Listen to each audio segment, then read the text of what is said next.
Hello అండి, మా kitchen కొద్దిగా చూపిస్తున్నాను. ఇవి డ్రై ఫ్రూట్స్ అండి, అన్నీ మిక్స్ చేశాను, మొత్తం అన్నీ కలిపి పెట్టాను. కర్బూజ గింజలు, పుచ్చపండు గింజలు, పిస్తా, బాదం, వాల్నట్స్ అన్నీ కలిపి కొద్దిగా లైట్గా నెయ్యి వేసి వేయించాను.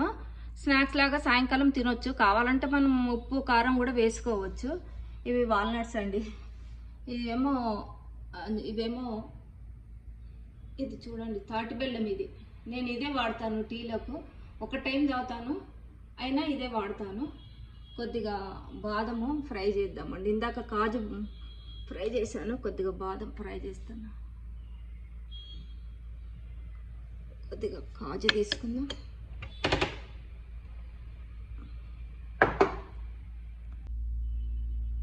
ఆ ఫ్రైలోకి మసాలా కలుపుతున్నాను. ఒక స్పూన్ కారం, ఆమ్చూర్ పౌడర్ అండి వేస్తున్నాను, ఇది హాఫ్ స్పూన్. సాల్ట్ కొద్దిగా, మిరియాల పొడి కొద్దిగా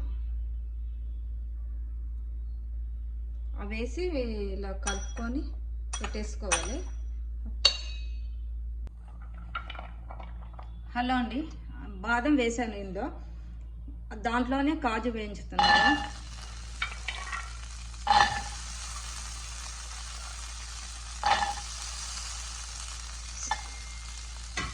సిమ్లో మంట పెట్టి వేయించుకోవాలండి, ఎందుకంటే నేను కడిగాను కాబట్టి కొద్దిగా టైం పడుతుంది.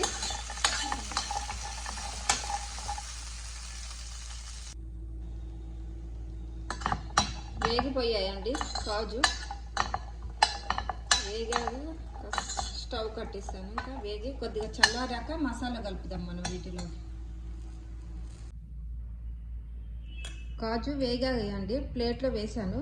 ఇందాక కలిపి పెట్టుకున్నాం కదా మసాలా, వీటిలో వేసేద్దాము, వేసి కలుపుదాము. మీకు ఇంకా కావాలంటే ఓవెన్ ఉంటే కూడా కలిపాక కాసేపు ఒక నిమిషం ఓవెన్లో పెట్టుకుంటే కూడా క్రిస్పీగా అవుతాయి, మంచిగా అవుతాయి.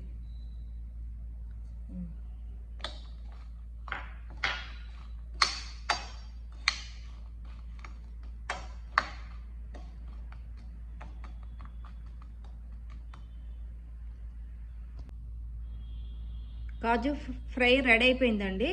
కొద్దిగా చల్లారనిద్దాం, చల్లారాక తీసి గ్లాస్ బాటిల్ వేసి పెట్టుకుంటే ఫ్రెష్గా ఉంటాయి.